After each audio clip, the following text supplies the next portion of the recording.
दोस्तों, हर्षिका अकाउंटिंग में आप सभी का फिर से स्वागत है। तो आज की इस वीडियो में हम ये देखने वाले हैं कि आप फाइनेंशियल ईयर 2025-26 में 15 लाख से भी ज़्यादा अगर आपकी इनकम है तो आप कैसे टैक्स बचा सकते हैं। तो आप सभी को पता ही होगा कि अभी जो बजट आया है फरवरी 2025 में, तो उसमें 12 लाख की लिमिट दी गई है। यानी कि अगर आपकी इनकम 12 लाख रुपए तक है तो आपको 100% टैक्स रिबेट मिल जाएगा। कुछ टर्म्स एंड कंडीशंस है उसमें।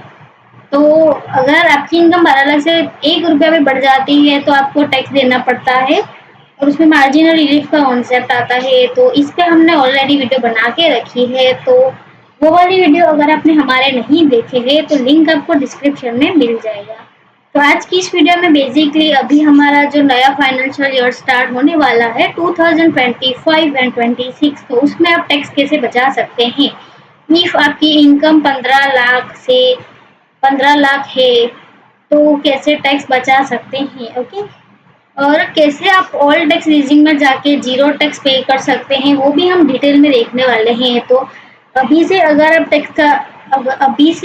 टैक्स का प्लानिंग करेंगे तो आपको नेक्स्ट फाइनेंशियल ईयर में कोई भी टैक्स देना नहीं पड़ेगा, ये पॉसिबिलिटी काफ़ी ज़्यादा है। तो अभी से आप देख लीजिए कि आपको कैसे अपना फाइनेंशियल प्लानिंग करना है और कैसे आपको कितना टैक्स देना है और आपको ऑल टैक्स रीजिंग में जाना है या न्यू टैक्स रीजिंग में जाना है। तो वीडियो शुरू करने से पहले मैं आपको एक चीज़ बता देती हूँ कि अगर आपने हमारी चैनल को सब्सक्राइब नहीं किया है तो सब्सक्राइब जरूर से कर ले और नोटिफिकेशन बेल को भी ऑन कर ले ताकि आने वाला वीडियो का नोटिफिकेशन आपको मिलता रहे। तो हमने यहाँ पर टेलीग्राम पे काफ़ी सारी वीडियो बना के रखी है और हमने कुछ income tax, budget, capital gain, marginal relief काफ़ी सारी वीडियो बना के रखी है। तो आप हमारी चैनल पे विजिट कर सकते हैं और टेली पे, इनकम टैक्स पे और जीएसटी पे बारे में आप काफ़ी कुछ सीख सकते हैं, वो भी बिल्कुल फ्री ऑफ कॉस्ट में। तो वीडियो शुरू करने से पहले अगर आपको जीएसटी का रजिस्ट्रेशन लाइव सीखना है तो आप हमें कमेंट में जीएसटी लाइव लिखें।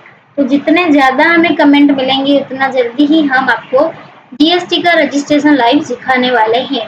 तो जितने ज़्यादा कमेंट आएंगे तो इसीलिए आप ज़्यादा से ज़्यादा अपने दोस्तों को शेयर करें ताकि हमें ज़्यादा से ज़्यादा कमेंट आए, तो उतना ही जल्दी हम आपको वीडियो यूट्यूब पर लाइव आके जीएसटी का रजिस्ट्रेशन सिखा सकें। तो चलिए शुरू करते हैं।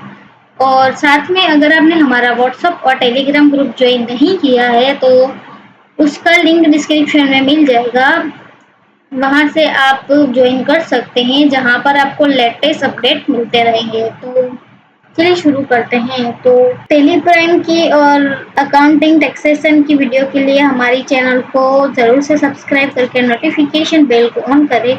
और यहाँ पर हमने काफ़ी सारी प्लेलिस्ट बना के रखी है जिसमें हमने अलग अलग तरीके का अकाउंटिंग सिखाए हैं, तो आप सब चेकआउट कर सकते हैं हमारे प्लेलिस्ट वाले सेक्शन में जाके।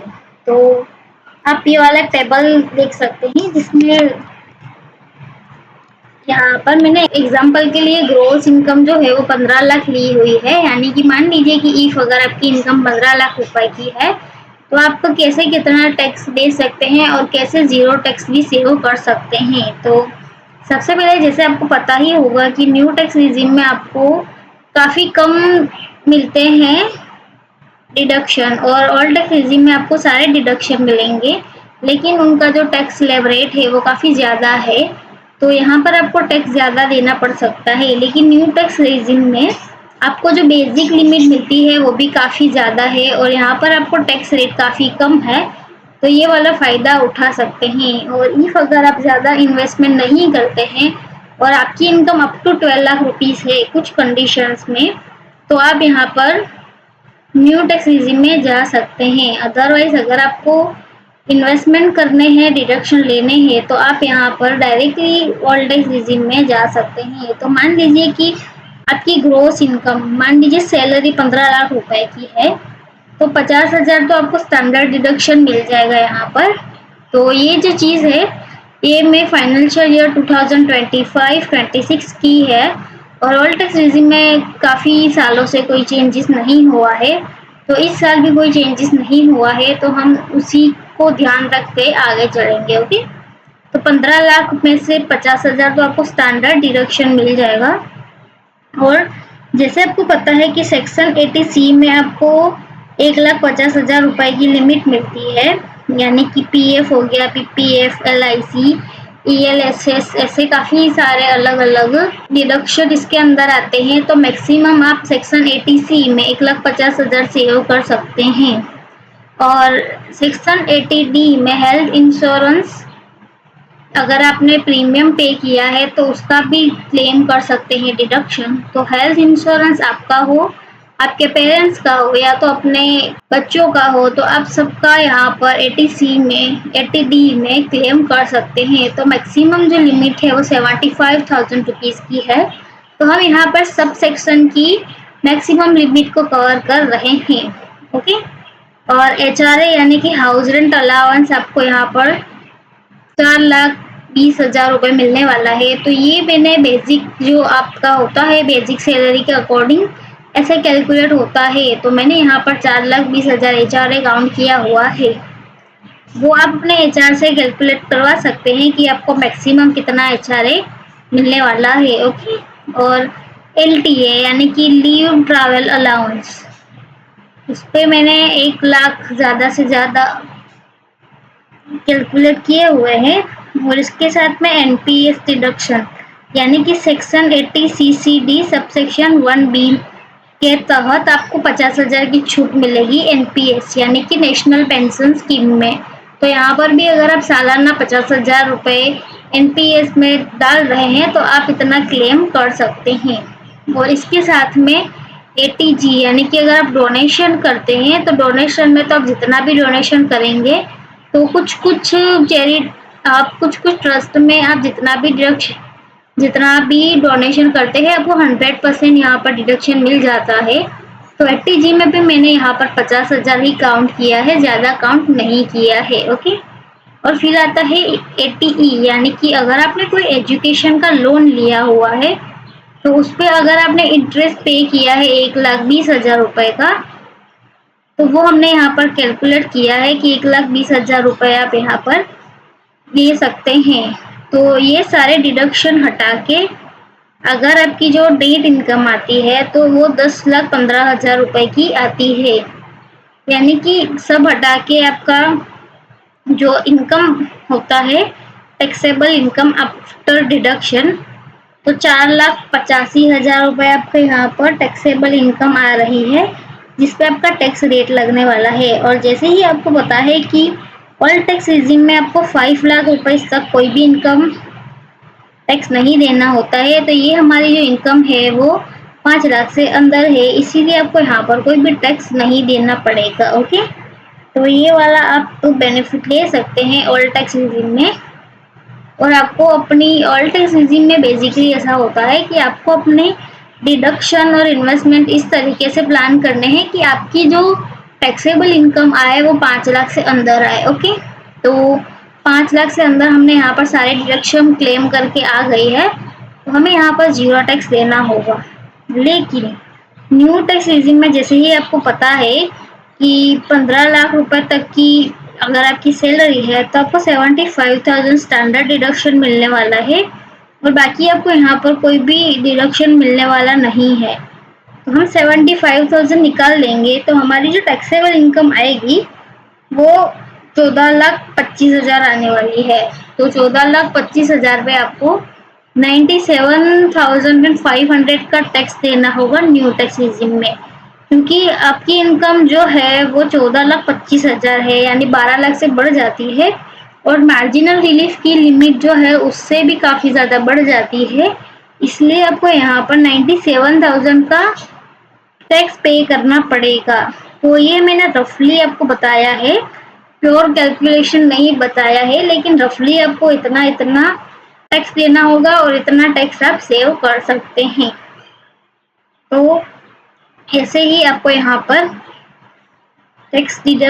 आप टैक्स प्लानिंग कर सकते हैं। और मैंने यहाँ पर कुछ ही चीज़ें ली है, लेकिन आपको ऑल टैक्स रिजीम में काफ़ी अलग अलग तरीके के और भी मिल जाएंगे।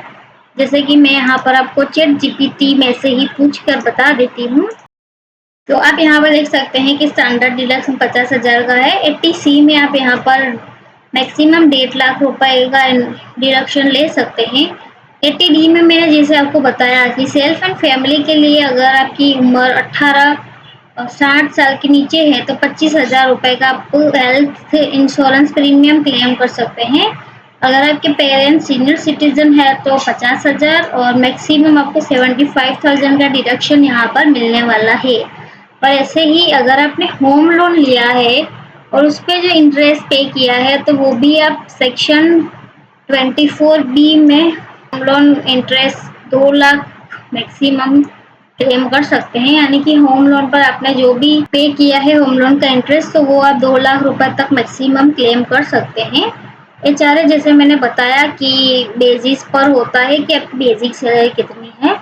और हेल्थ एजुकेशन लोन पे भी आपको नो मिनिमम लिमिट होती है कि कितना भी अगर आपने इंटरेस्ट पे किया है सारा का सारा क्लेम कर सकते हैं, लेकिन वो इंटरेस्ट होना चाहिए। ओके।